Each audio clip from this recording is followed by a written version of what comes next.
At the same টাইমে এখানে আবু সাইদ ভাইয়ের নাম নেওয়া নেবে, এখানে মুগ্ধ ভাইয়ের নাম না নেওয়া হয়, এখানে অন্যান্য শহীদদের নাম না নেওয়া হয়, এখানে কিভাবে আপনারা মিটিং শুরু করতে পারেন? এখানে আমরা কোনো দলের টাকার উপরে ভিত্তি করে আন্দোলন করি নাই। এখানে সাধারণ ছাত্ররা প্রতিদিন হেঁটে খেয়ে না খেয়ে কোনো সিঙ্গারা বিস্কুটের লোভে নাই এই একটানা 35 দিনেরও বেশি সময় ধরে আন্দোলন করে দাদা আমরা আতঙ্কে পুলিশের উপর এই দেশটাকে আমরা ঠিক করতেছি। আমরা যখন দেশ সমস্যা করতেছি অরাজনৈতিক ভাবে, আপনারা তখন রাজনৈতিক দলের নেতা কর্মীদের নিয়ে এখানে কি করতেছেন? আপনার এই প্রশাসন লেয়াজু ভিত্তিক প্রশাসন, এই প্রশাসন যদি ভবিষ্যতে থাকে আমরা আশা করতেছি আমরা সাধারণ ছাত্র সমাজ আবার একই ঘটনার সম্মুখীন হব। আমরা গুলি চালাতে পারেন। আজকে আগের দিন আপনারা লীগের হয়ে গুলি চালাচ্ছেন, এর পরবর্তীতে আপনারা আপনাদের জুনিয়র অফিসাররা কেন স্বতন্ত্র কমিশন চায়? তারা কেন বলছে যে আপনারা আমাদেরকে স্বাধীন করুন? কারণ তারা জানে আবার যখন নতুন রাজনৈতিক দল আসবে, আপনারা সেই নতুন রাজনৈতিক দল যদি চাপে পড়ে তাহলে আপনারা আবার আমাদের বুকে গুলি চালাবেন।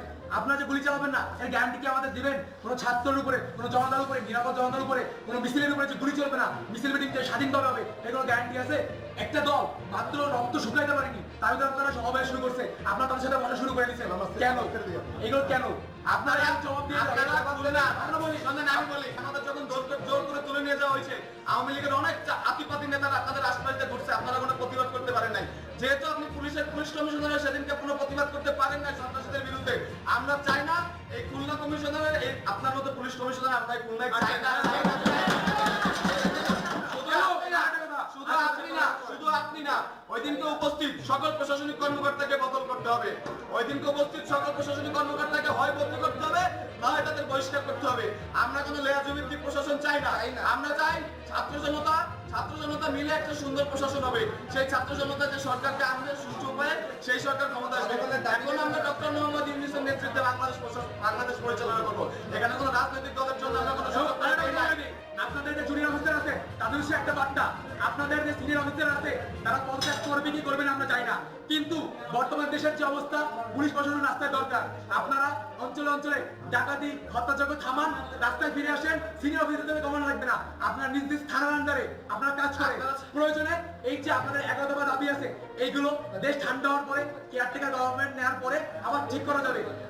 আমরা দাবি করতেছি এই ধরনের যারা লিয়াজু ভিত্তিক উপরের কমিশনার আছে বা ওসি আছে তাদেরকে আমরা সরাবো ইনশাল্লাহ। কিন্তু বর্তমানে দেশের যে অবস্থা, আপনার দেশের শৃঙ্খলা ঠান্ডা করার জন্য আপনারা মাঠে নামেন।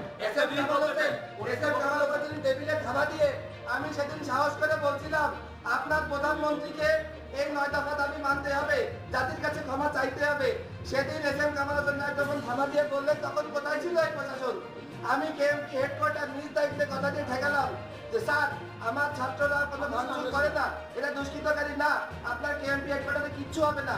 এই কথা দেওয়ার পর আমি যখন শান্তিপূর্ণ মিছিল নিয়ে ফেরত যাচ্ছিলাম তখন কেন সেখানে দায়িত্বরত এপিবিএন এবং পুলিশ আমার উপর গুলি চালালো? স্যার আমার শরীরে 11টা গুলি লেগেছে, 11টা গুলি লেগেছে স্যার, 11টা গুলি, 11টা গুলি, এখানে 11টা গুলি লেগেছে। সেই প্রশাসন রাতের অন্ধকারে, আপনারা সেই প্রশাসন রাতের অন্ধকারে আরেকজনের নামে মুছে ফেলতেছেন। 11টা গুলি লেগেছে। প্রশাসন আমাদের দরকার, প্রথম কথা প্রশাসন আমরা চাই। তবে আমরা প্রশাসনের যে নৈতিকতার যে অবক্ষয় দেখেছি, স্পেশালি আমি পুলিশ বাহিনীকে বলবো, তাদের এই নৈতিক অবক্ষয়ের কারণে আজকে পুলিশ প্রশ্নবিদ্ধ, এবং আমরাও এই ক্ষেত্রে ব্যতীত যে আমরা অনেক পুলিশ মারাও গিয়েছে। বাট তাদের এই নৈতিকতা যদি থাকতো তাহলে আজকের এই সিচুয়েশন দেখা লাগতো না। তবে আমরা কোনো রাজনৈতিক দলকে এখানে প্রমোট করার জন্য আমরা ছাত্র সমাজ এখানেও আসি এবং সারা বাংলাদেশে আছেন, আমরা নিরপেক্ষতার ভিত্তিতে আমরা এই সরকার গঠন করতে চাই। এবং পুলিশ বাহিনীকে আমরা বলবো যে আপনারা যেই ধরনের নেতৃত্ব দরকার বা যে নৈতিকতা থাকা দরকার সেইটার ভিত্তিতে আগামী দিনে কাজ করবেন। আমরা অবশ্যই প্রশাসনকে চাই, প্রশাসনকে আমরা তো কোনোভাবে ধিক্কার বা ঘৃণা জানাতে লেয়াজভিত্তিক প্রশাসনকে ধিক্কার জানাই। এট দ্য সেম টাইম আমরা চাই যে প্রশাসনিক কয়েকজন কর্মকর্তার জন্য যে পুরো ডিপার্টমেন্টকে বরখাস্ত করতে হবে বা ডিপার্টমেন্টকে আমরা নিন্দা জানাবো সেটা না। আমাদের অবশ্যই প্রশাসন দরকার আছে, প্রশাসন না থাকলে বিশৃঙ্খলা বাড়বে, এটা আমরা সবাই জানি। আমরা ছাত্ররা তো আর এই মাঠের দায়িত্ব নেব না, আমাদের পড়াশোনা আছে। তবে এই লিয়াজভিত্তিক প্রশাসন আমরা কখনোই চাই না, এবং এই বাংলার ছাত্র সমাজ কোনোদিন মেনে নেবে না। আজকে আপনারা যদি রাজনৈতিক নেতাদেরকে ইনভাইট করছেন তাহলে আমাদের কেন রাখছেন? আমরা তো কোনো রাজনৈতিক নেতার আন্ডারে আমরা কোনো আন্দোলন করিনি। আপনারা ছাত্র জনতার জন্য যেটা ভালো হয় সেভাবে আমরা যে আমাদের প্রতিনিধি ভাইরা আছে তাদের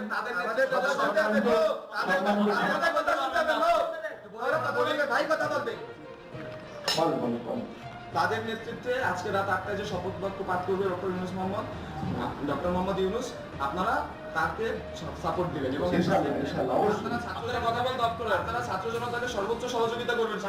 এখানে আজকে আমাদের ছাত্র প্রতিনিধিদের কাছ থেকে যতগুলো বক্তব্য এসেছে কোনো বক্তব্য না কেটে কোনোটা বক্তব্য আপনারা প্রচার করবেন। এটা বাক স্বাধীনতা, বাংলাদেশে আবার আমরা ফেরত আনছি, এই বাক স্বাধীনতা চিরকাল থাকবে। কেউ কথা বলা থেকে চুপ থাকতে পারবে না। আমরা আবার কথা বলবো, আমরা আবার অন্যায়ের বিরুদ্ধে প্রতিবাদ করবো। যদি কোনো রাজনৈতিক দল এরকম কোনো এজেন্ডের নামে আমরা লোকাগত ছাত্র জনতা আবার নামবো। আমরা লাশের ছাড়বো না, ছাড়বো। আমরা বলি আমাদের দেশে আর কোন ধরনের কোন ঘুষ, দুর্নীতি, লিয়াজু, সিন্ডিকেট, বাজার সিন্ডিকেট, ওষুধ সিন্ডিকেট, ছাত্র সিন্ডিকেট, মাদক, অরাজকতা, গুন্ডামি, চাঁদাবাজি, নৈরাজ্য, সন্ত্রাস কিচ্ছু থাকবে না, কিচ্ছু থাকবে না। যারা আমাদের সাথে ছিলেন এই আন্দোলনের শুরু থেকে, এবং আমি মিডিয়া কর্মী অনেকের সাথে কথা হয়েছে, তারাও এতদিন বাক স্বাধীনতা প্রকাশ করতে পারে নাই। তো আজকে থেকে এরা আন্দোলন যেদিন থেকে সরকার পতন হচ্ছে সেদিন থেকে আপনারা এই স্বাধীনতা প্রকাশ করছেন, আগামী দিনেও করবেন। আপনারাও আগে প্রস্তুত হবেন জাতির কাছে, শিক্ষার্থী বৃন্দদের সমাজ তাদের কাছে, আপনাদের কাছে আপনাদের নৈতিকতাও যেন থাকে। সব কোনো বাহিনীকে প্রতিটা মানুষে হচ্ছে যদি অন্যায় করে তার প্রশ্নবিদ্ধ হবে, এটাই আমার বাংলাদেশ স্বাধীন।